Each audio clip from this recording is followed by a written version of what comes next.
کے تفسیر ہو گیا انشاءاللہ رحمان.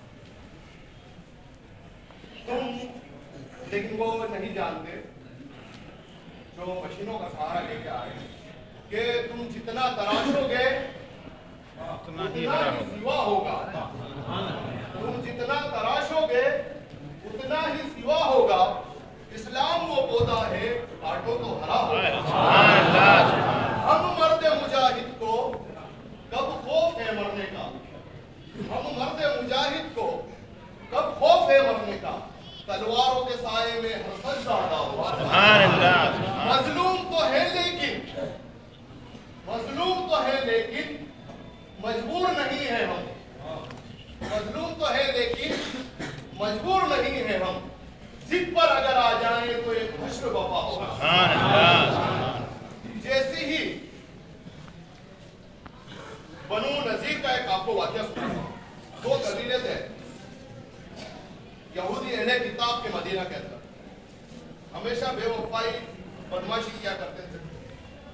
جیسی رمضان رجب کا مہینہ آیا تو بنو نذیر کے قبیلے اور مدینہ کا جو جوائنٹ فیکٹ ہوا تھا اس میں یہ تھا کہ اگر ہماری طرف سے ہم سے کچھ غلطی ہو جاتی ہے تو آپ کو دیت میں حصہ لینا ہے, شیئر کرنا ہے, کنٹریبیوشن کرنا ہے. اور آپ کی طرف سے کوئی غلطی ہو جاتی ہے تو آپ کو اس میں ڈسٹریبیوشن کرنا ہے. ہم آپ کے اس میں مدد کریں گے. رجب کا مہینہ آیا تو ایک صحابہ اکرام کی کسی سے لڑائی ہو گئی.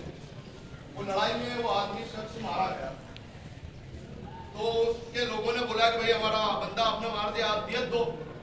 تو حضور پاک صلی اللہ تعالیٰ علیہ وسلم نے ارشاد فرمایا کہ ہم دیت دیتے ہیں آپ کو. آپ بنو نذیر کے قبیلے میں گئے, بڑا سارا قلعہ بنا رکھا تھا انہوں نے, اس میں گئے. آپ صلی اللہ تعالیٰ علیہ وسلم نے فرمایا کہ اپنا جو جوائنٹ فیکٹ ہوا ہے تو آپ ہے نا اس میں ہم کو دیت جو آپ کو دینا پڑا ہے بہت بڑا اماؤنٹ ہوتا تھا. تو اس مسئلے کو حل کرنے کے لیے دو ہی لوگ مل کے کرتے تھے. مدینہ والے بھی کرتے تھے, جو اہل کتاب یہودی ہیں وہ بھی کرتے تھے. انہوں نے بولا ٹھیک ہے ہم کرتے ہیں آپ کے لیے, آپ بیٹھیے. حضور پاک صلی اللہ تعالیٰ علیہ وسلم ایک دیوار کے ٹیک لگا کے کھڑے ہو گئے. وہ لوگ اندر گئے اور مشورہ کرنے لگے کہ کتنی دیت دی جائے, کتنا کیا کیا جائے. اتنے میں کیا ہوا کہ ایک شخص نے بولا کہ اتنا اچھا موقع ہے, اتنی اچھی اپرچونٹی ہے کہ آپ ایک کام کیجیے, کھڑے ہوئے ہیں کیوں نہ ان کے اوپر پتھر گرا جائے. معاذ اللہ. حضور پاک صلی اللہ تعالیٰ علیہ وسلم تو دیت بھی نہیں دینا پڑے گی, نہ رہے گا باس نہ بجے گی بانسری. شیطان نے پن مار دیا وہاں پر. تو اس میں سے ایک شخص راضی بھی ہو گیا, اس کا نام تھا عمرو بن ہشام. بولا ہاں میں چکی لے جا کے اوپر پھینک دیتا ہوں. وہ چکی لے کے اوپر قلعے پہ گیا, جہاں حضور پاک کھڑے ہوئے تھے. جیسے وہ پھینکنے تھا اسی اللہ تبارک تعالیٰ نے جبریل علیہ السلام کو بھیجا. بولے یا رسول اللہ اوپر دیکھیے. جو اوپر دیکھا اس صلی اللہ علیہ وسلم وہاں سے ہٹ گئے. حضرت ابو بکر صدیق بھی ساتھ میں تھے, حضرت علی بھی ساتھ میں تھے, حضرت عمر فاروق بھی ساتھ میں تھے. آپ نے بولا چلو. آپ روانہ ہو گئے سیدھے مدینے کی طرف. صحابہ اکرام نے پوچھا یا رسول اللہ اتنی جلدی کیوں آ رہا ہے, کیا ہوا؟ بولا آپ چلو مدینے چلو. مدینے میں گئے. حضور پاک صلی اللہ تعالیٰ علیہ وسلم نے ارشاد فرمایا کہ سب لوگ تیاری کرو, آج ان کو وعدہ خلافی کا سبق ہی سکھایا جائے. سب لوگ گئے. حضرت علی رضی اللہ تعالیٰ عنہ کے ہاتھ میں جھنڈا دیا گیا اور جیسی چڑھائی گئی ویسے انہوں نے سیلنڈر کر دیا. ویسے انہوں نے سیلنڈر کر دیا. حضور پاک صلی اللہ تعالیٰ علیہ وسلم نے فرمایا کہ میں تم لوگوں کو 10 دن کا ٹائم دیتا ہوں, 10 روز کے اندر تم مدینہ خالی کر کے چلے جاؤ. 10 روز کا انہوں نے ٹائم دیا. 10 روز کا ٹائم دیا تو ان لوگوں نے اللہ تبارک تعالیٰ نے سورہ حشر نازل کی. اس میں بتایا گیا کہ کس طرح جب تم نے آگے بڑھے تو ایک ہی جھٹکے میں ہم نے ان کو سرنڈر کروا دیا. ہوا یہ تھا غزوہ احد کے بعد مورال پورا ڈاؤن ہو گیا تھا. پچھلی بار ہم نے خطاب کرایا کم سے کم 7 جمعے تک, آپ لوگ بہت سارے ہوں گے اس وقت جنگ احد پہ. مورال تھوڑا ڈاؤن ہو گیا تھا اور لوگوں میں مورال اونچا ہو گیا تھا کافی. وہ یہ سوچ رہے تھے کہ ارے بھائی بدر کی جنگ کے بعد تو ہم یہ سوچتے تھے کہ اللہ ان کے ساتھ ہے, ان کو تو کوئی ہرا ہی نہیں سکتا. لیکن احد میں یہ پتہ چل گیا کہ جنگ تو ایک مینج ہے, آپ اچھی تیاری کر لو گے تو آپ جیت جاؤ گے, یہ اچھی تیاری کر لیں گے تو یہ جیت جائیں. تو اللہ تبارک تعالیٰ نے سورہ حشر نازل فرمائی. بولا کہ بیوقوفو جیت اور ہار تو میرے ہاتھ میں ہے, دیکھو تم اللہ کرا ہم نے ان سے خالی کروا دیا ایک جھٹکے میں. اس میں جیسی وہ توڑ رہے تھے, اس میں عبداللہ بن ابی رئیس المنافقین, آپ لوگ زیادہ سے زیادہ تعاون کریں اس میں بھی, یہ ہمارے مسجد کے لیے چندہ کرتے ہیں. عبداللہ بن ابی آیا, بولا کیا ہو گیا, کیوں مکان توڑا؟ یہ عبداللہ بن ابی بہت بڑا منافق اور رئیس المنافقین تھا. آپ نے سنا احد میں 300 لوگوں کو لے کے واپس آ گیا تھا. جب 3000 سامنے سے آئے مشرکان مکہ اور جو اہل مدینہ تھے حضور صلی اللہ علیہ وسلم کے ساتھ وہ 1000 میں سے 300 کو واپس لے کے آئے. بہت بڑا رئیس المنافقین تھا. یہ وہاں پر آئے بولا کیوں؟ اور یہ اتنا بڑا منافقین تھا کہ حضور پاک صلی اللہ علیہ وسلم نے سب اس کو دیا, لیکن حضور صلی اللہ علیہ وسلم کو خطبہ دینے کے پہلے خطبہ کھڑا ہو جاتا. لوگوں غور سے دیکھو اللہ کے رسول آئیے بس ہماری سرداری کا ہے. رئیس المنافقین بولا کیا ہوا؟ بولا معلوم نہیں تمہارے صاحب نے کیا بولا, خالی کر کے جاؤ. ارے کوئی ضرورت نہیں, صاحب نے بولا تو کیا ہو گیا, ہم تو ہیں, مت خالی کرو. مدد کون کرا رہے ہیں؟ میں کروں گا, میرے پاس 2000 لوگ ہیں. غطفان والے بھی کریں گے, وہ میرا دوست ہے. اور بنو قینقاع کو تو جو اگلے سال نکالا وہ بھی مدد کریں گے, سب آ جائیں گے. انہوں نے ایسا پوچھا مدد کرو گے؟ مدد کریں گے. چلو توڑنا بند. پھر حضور صلی اللہ علیہ وسلم ادھر سے گزرے. حضور پاک صلی اللہ علیہ وسلم نے فرمایا کیا ہوا ہے, تیاری ویاری نہیں ہو رہی ہے؟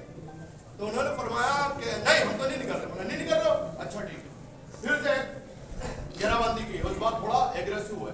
جیسے ایگریسو ہوئے, جیسے اندر گھسنے والے تھے ایسے انہوں نے ہاتھ پکڑا. نہیں ہم کو معاف کر دو, ہم چھوڑ کے جا رہے ہیں. سورہ حشر میں فرمایا اللہ تبارک و تعالیٰ نے کہ تم لوگوں کو بھی یقین نہیں تھا یہ اتنی جلدی خالی کریں گے, لیکن اللہ وہاں سے ان کے پاس پہنچا جہاں سے وہ ایک گمان بھی نہیں کر سکتے. اللہ تبارک و تعالیٰ نے ان کے دلوں میں روب ڈال دیا. اور تم کیا سمجھ رہے ہو اپنے آپ کو؟ سورہ حشر میں فرمایا کہ تم کیا سمجھ رہے ہو اپنے آپ کو؟ اللہ سے زیادہ تو یہ لوگ تمہارا خوف کرتے ہیں, تمہارا ڈر زیادہ ہے ان کو, اللہ کا ڈر کم ہے.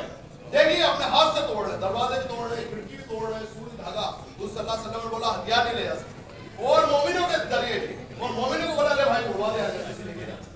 تو اللہ تبارک و تعالیٰ نے سورہ حشر نازل فرمائی, اور سورہ حشر آپ پورا پڑھیے, پورا ڈیٹیل ہے. یہ یہودیوں کی داستان سورہ حشر میں اللہ تبارک و تعالیٰ نے فرمایا کہ یہ تمہارے سامنے آ کے سامنے تو لڑ ہی نہیں سکتے, یہ تمہارے سامنے آتے ہیں تو اللہ تبارک و تعالیٰ انہیں بزدل بنا دیتا.